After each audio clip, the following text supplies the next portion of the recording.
আসসালামু আলাইকুম দর্শক মন্ডলী, আপনারা কেমন আছেন? আশা করি অনেক অনেক ভালো আছেন। তো চলে আসলাম আবার একটি নতুন ভিডিও নিয়ে। তো বন্ধুরা, আমরা অনেকেই ধানের চাষ করে থাকি।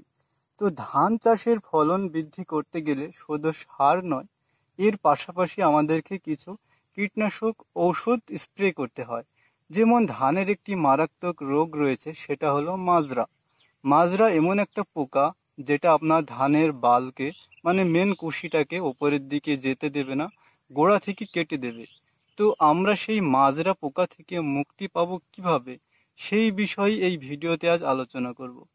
তো চাষি বন্ধুরা, আপনি যদি আমার চ্যানেলে নতুন হয়ে থাকেন তবে অবশ্যই চ্যানেলটিকে সাবস্ক্রাইব করুন এবং ভিডিওটাকে একটু স্কিপ না করে সম্পূর্ণ দেখুন। আশা করি আপনাদের ধান চাষে যে মাজরা পোকার আক্রমণটা হয়ে থাকে সেটা একদম সম্পূর্ণ নির্মূল হয়ে যাবে। তো বন্ধুরা, চলুন যাওয়া যাক ভিডিওর মূল বিষয়ের দিকে। তো বন্ধুরা, আজকে আমি এমন একটা ধানের জমিতে চলে এসেছি যে ধানের জমিটিতে লাগানো প্রায় 15 থেকে 20 দিন হয়ে গেল। মানে দ্বিতীয় চাপানের যে একটা মোটা ডোজ সারের প্রয়োজন হয়, ঠিক সেই সময় চলে এসেছে।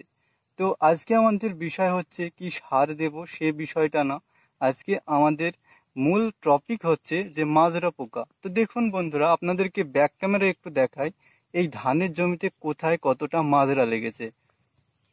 বন্ধুরা দেখুন, এই ধানের জমিটিতে প্রচন্ড কাদা, এই যে প্রচন্ড কাদা। আমি দূরে যেতে পারছি না, আপনাদেরকে একটু দূরে থেকে দেখানোর চেষ্টা করছি। সেটা হলো দেখুন বন্ধুরা, ওই জায়গাটা ধানগুলো দেখছেন বসে গিয়েছে, মানে বড় হচ্ছে না উপরের দিকে। এর মূলত কারণ হচ্ছে বন্ধুরা, ওখানে মাজরা পোকার আক্রমণ লেগেছে। তো বন্ধুরা, জমিতে যদি মাজরা পোকা আক্রমণ করে থাকে তাহলে ঠিক ওই জায়গাটার মতো ধান বসে যাবে, ওপরে বেরোতে দেবে না, মেন মূলটাকে কেটে দেবে। তো এবার বিষয় হচ্ছে যে আমরা কি কীটনাশক ঔষধ ব্যবহার করবো এই মাজরা দমনের জন্য। তো বন্ধুরা দেখুন, মাজরা দমনের অনেকে অনেক রকম ওষুধের নাম করে থাকে, কিন্তু আমাদের এখানে সব থেকে ভালো যে কীটনাশক ঔষধটি প্রচলিত চাষি বন্ধুরা দিয়ে থাকে সেটা হলো 1 নম্বর কোরাজিন, 2 হলো ডেভিল। দুটো কীটনাশক ঔষধই খুব ভালো, আপনারা চাইলে জমিতে স্প্রে করতে পারেন। আশা করা যায় আপনাদের যে মাজরা লাগার সমস্যাটা রয়েছে সেটা একদম চিরতরে নির্মূল হয়ে যাবে। তাই অবশ্যই আপনারা কোরাজিন না হয় ডেভিল, এই দুটো কীটনাশক ওষুধের মধ্যে যে কোনো একটি বেছে নিয়ে জমিতে স্প্রে করে দিন। কোরাজিন মূলত 10 গ্রামের একটি কৌটো হয়ে থাকে, সেটি মূলত 5 ml করে মানে 1 চার্জার জলে গুলে জমিতে স্প্রে করতে হয়।